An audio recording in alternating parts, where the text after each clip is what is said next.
जुलुसहरु निस्कँदाखेरि तोडफोड हुन्छ। त्यति मात्रै होइन, सुरक्षा कर्मीसँग भिडन्त हुन्छ। अब हेर्नुस्, सुप्रिम कोर्टले ओलीकै लाइनमा गएर विघटन गर भन्दैपछि अनि त्यस बेलामा चाहिँ नि म तपाईलाई बताउँछु, अहिले कोरोना होस् कि नहोस् त्यस बेलामा पक्की मुलुकमा दन्दने आगो चाहिँ बल्छ। ओलीजीले जुन आज गर्नुभयो संसद विघटन गरेर त्यसपछि इलेक्सनमा जान्छु भन्नुभयो, यो कदम बिल्कुलै गलत छ।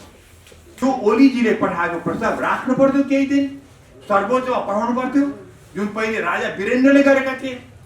राजा वीरेन्द्र जोसँग अधिकार थियो, राजा थिए, उनले पनि सुप्रिम कोर्टमा चाहिँ यस्तो अवस्था आउँदाखेरि सुप्रिम कोर्टमा सोधेका थिए। आज विद्या भण्डारीले एक छिनमा पास गरिदिने, यो मुलुकलाई कसरी बचाउने, यो मुलुकलाई कसरी बचाउने, हाम्रो डेमोक्रेसी कसरी बचाउने, हामी गर्ने के? याद गर्नु होला, तपाईले गएको चुनावमा 76% 76% चाहिँ नि टर्नआउट भएको थियो, मान्छेले त्यति उत्साहसँग भोट गरेका थिए। र त्यो इलेक्सनको नतिजा आज 3 वर्ष पुग्दाखेरि हामीले जनताले भोट गरेर पठाएका व्यक्तिहरूले सबै अधिकार सुप्रिम कोर्टलाई सुम्पिदिए। र सुप्रिम कोर्टका न्यायाधीशहरू हामीले चुनेका मान्छे होइनन्, हामीले 76% चाहिँ नि चुनेका व्यक्तिहरूले चाहिँ नि सारा अधिकार आए चाहिँ नि हामीले सुप्रिम कोर्टलाई बुझाइदिए। अब जे हुनु त मुलुकमा सुप्रिम कोर्ट डिसाइड गर्छ। लोकतन्त्र भनेको त्यो होइन। लोकतन्त्र भनेको कस्तो कुरा हो भनेदेखि जहाँ सुप्रिम कोर्टमा चाहिँ नि खासै कानुनी कुरा जानुपर्ने हो, पोलिटिकल कुरा जानुपर्ने होइन। त्यसैले सबभन्दा पहिले कुरा त यो क्लियर गरौँ कि हाम्रो जनताको अधिकार हामीले चाहिँ पुरा सुप्रिम कोर्टलाई सुम्पिदियौँ। के त्यो ठिक थियो? लोकतन्त्र अब कमजोर भयो।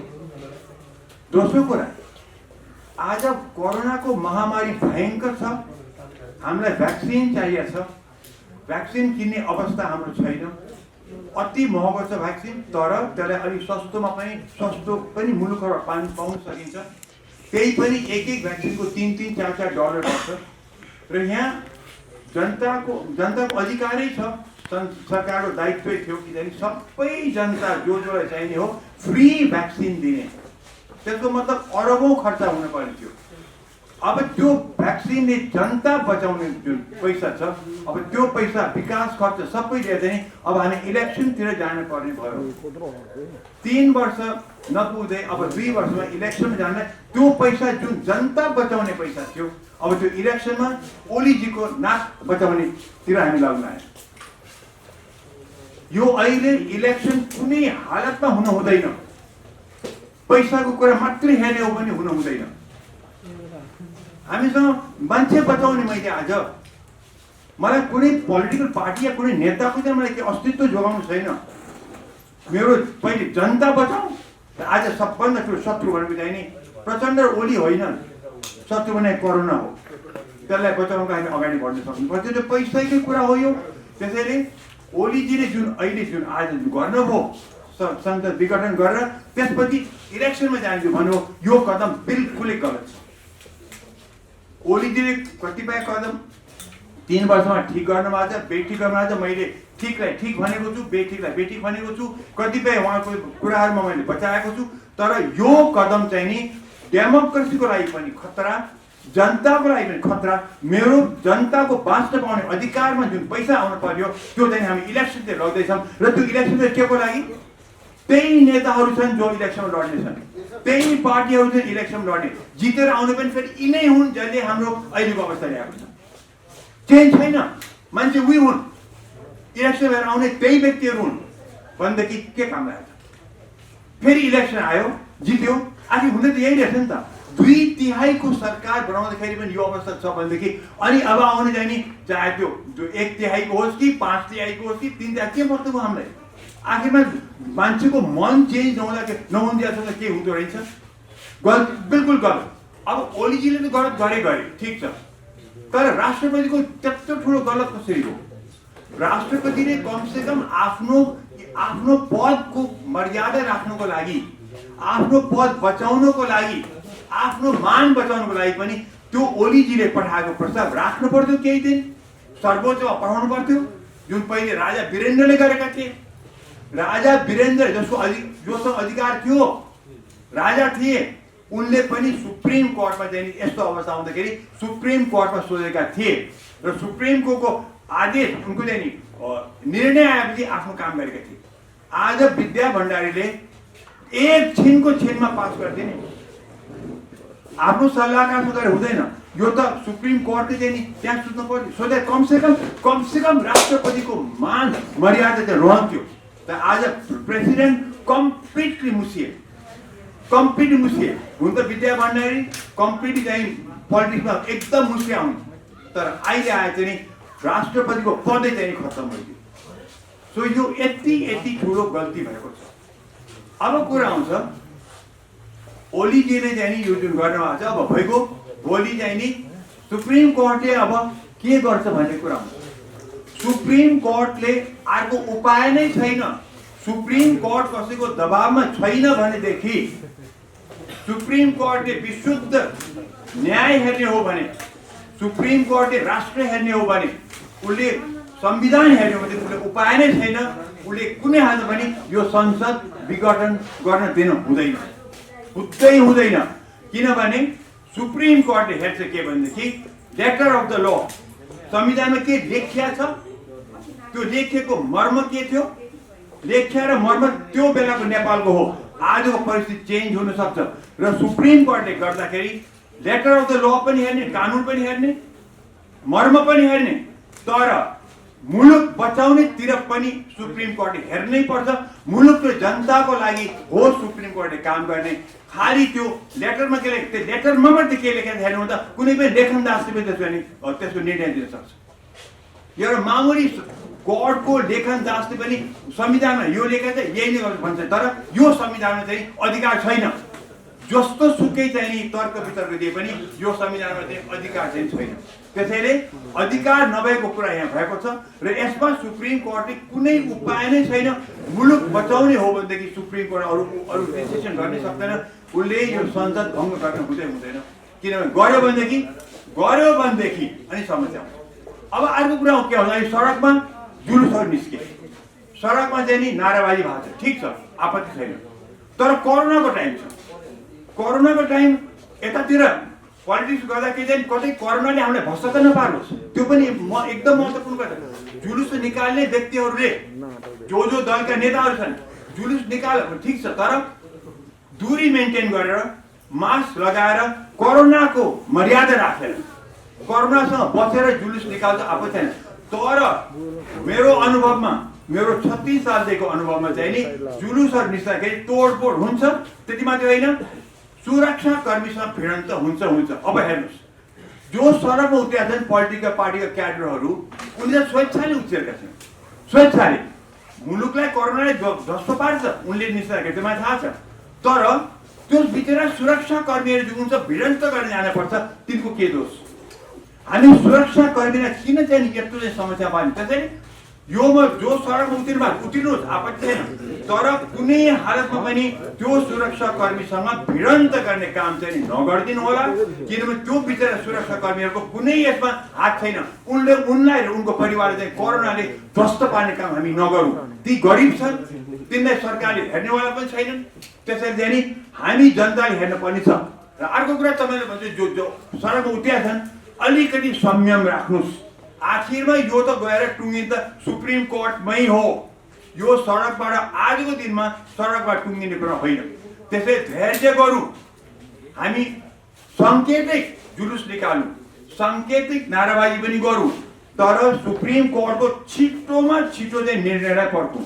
र मेरो विचारमा त्यो निर्णय कम्प्लिटली भन्छ, निर्णयले चाहिँ संसद विघटन गर्न हुँदैन भन्छ।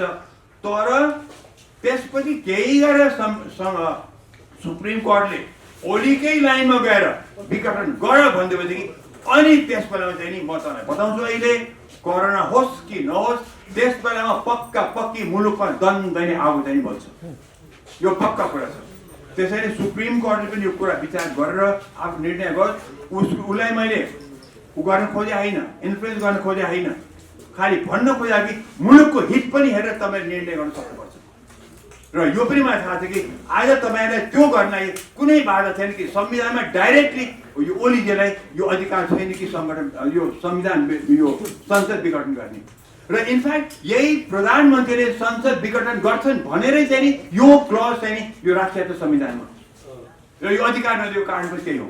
त्यसैले यो अब ओलीजीले अहिले केही समय पर्ख्यायो के भन्छ र उहाँलाई यो गरे क्या कारण के भने उहाँलाई उहाँको विरोधमा नि त्यहाँ अविश्वासको प्रस्ताव आउँदैछ भन्ने त्यो त देखियो, पक्कै देखियो।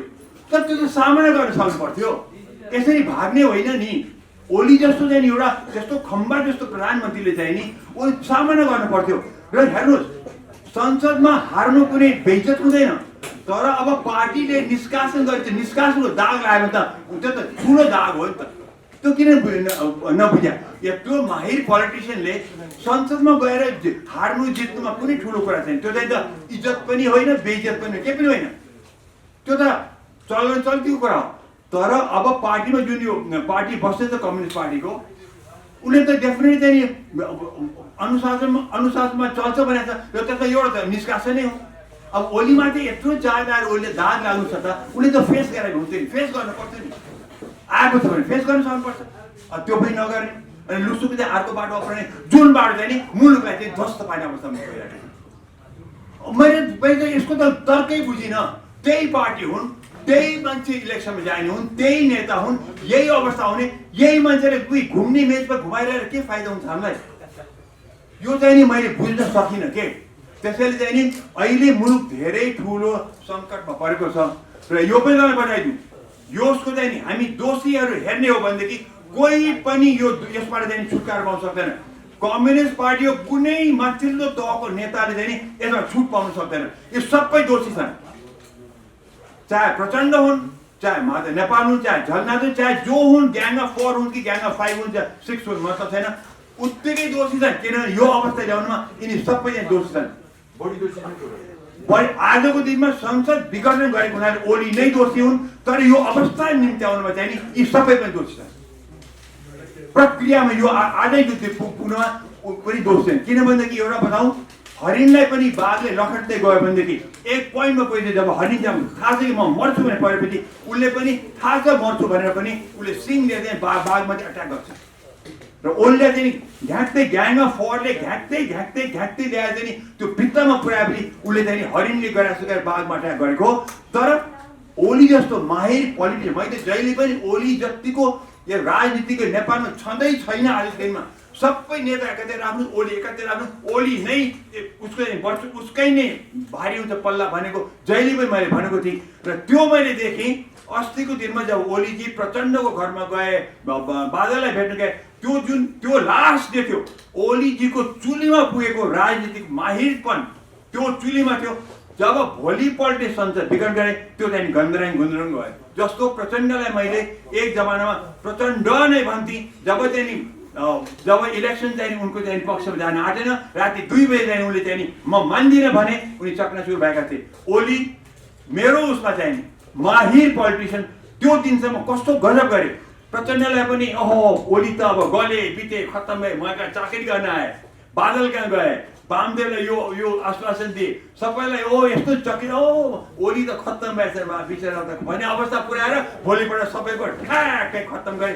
त्यो भन्दा ठुलो चलाकी कुनै हुनै सक्दैन। यो त राजा महेन्द्रले गरेको कुरा जस्तै हो। बताउँ तपाईँहरूलाई, जब राजा महेन्द्रले पुसको जो 17 साल गरेका थिए नि, त्यस बेलामा सुवर्ण शमशेर राजाको नजिक थिए। सुवर्ण शमशेर चाहिँ कलकत्ता जानु थियो र सुवर्ण शमशेर कलकत्ता जानु थियो कुन दिन हो।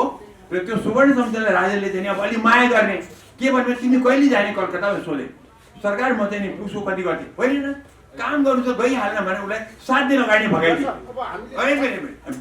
बिपीले चाहिँ नि अनि बिपीको चाहिँ नि पुसको कति 2-3 दिन अगाडि चाहिँ नि एक गतेको उसले बाहिर जान्थ्यो, नेपाल काठमाडौँ बाहिर जानु थियो। राजाले के भन्यो, त्यो दिन त खराब छ, तिमी नजाऊ त्यो दिन, त्यो पर्खन भनेर कति माया गरेर देखाए, भोलिपल्ट खत्तम पारिदियो। यो यहाँ ओलीले पनि एक्ज्याक्टली त्यही गरेको। मैले पनि त्यो दिनसम्म ओलीजी माहिर पोलिटिसियन, भोलिपल्ट जब संसद विघटन गरे चकनाचुर पारे, आफ्नो इज्जत पनि गए, नेपाललाई पनि एकदम ठुलो सङ्कटमा पारे। त्यो अवस्थामा सिके भने thank you so much sir. के चाहिन्छ त्यसो होइन मलाई त्यही त के होइन इलेक्सनमा जानै सक्दैन जानै हुँदैन के कुरा गरे भने सुरुमै भन्थेँ नि इलेक्सनमा जाने कोरोनाको लागि पैसा म छुट्टा भ्याक्सिनको लागि कि म अहिले इलेक्सन लड्न जाउँ म यी पोलिटिसियनलाई यही आउने हुन् चुनिएर यही पार्टी हुन् यही नेता हुन् यही अवस्था हाम्रो घुम्ने मेचमा अन्धो मान्छे बनाएको भइसक्यो यहाँ त यदि सुप्रिम कोर्टले संसद पुनर्स्थापना गरिदिएन भनेदेखि देशमा राजनीतिक सङ्कट उत्पन्न हुन्छ सङ्कटकाल लाग्छ सङ्कटकाल त कुनै पनि लाग्दैन अब ओलीजीको हातमा के छ भनेदेखि या त उनले चाहिँ नि सुप्रिम कोर्टले भनेको कुरा मानेर खुसुक्कै चाहिँ नि सन्यास आदि नै सन्यास लिनुपर्छ सबै अब त लिया अब ओलीजीको चाहिँ नि पोलिटिकल करियर त धेरै छैन न त यिनीको यतापट्टि इतरका पनि प्रचण्ड छ सबले सन्यास लिनै पर्छ किनभने अब युवालाई छोड्नुपर्छ अब यिनीहरू चाहिँ यो जसले यो हाम्रो यो अवस्था ल्याए अब यिनले चाहिँ अब यो माथिका एउटा कम्युनिस्ट पार्टीका प्रचण्ड हुन् कि माधव नेपाल झन् यी सबै अब सन्यास लिनै पर्छ ओलीले पनि लिनुपर्ने उपाय छैन किनभनेदेखि यिनीहरूले हाम्रो देशलाई झ्यालै 3 वर्ष बन्धक राखे आज चाहिँ नौटंकी गरिदिए खत्तम पारे हामीले त्यसैले चाहिँ नि यो जाने पर्छ र अगर सुप्रिम कोर्टले संसदलाई भङ्ग गर्यो भनेदेखि देशमा चाहिँ नि ठुलो सङ्कट दन्दै आगो बल्थ्यो म तपाईँलाई थ्याङ्क यू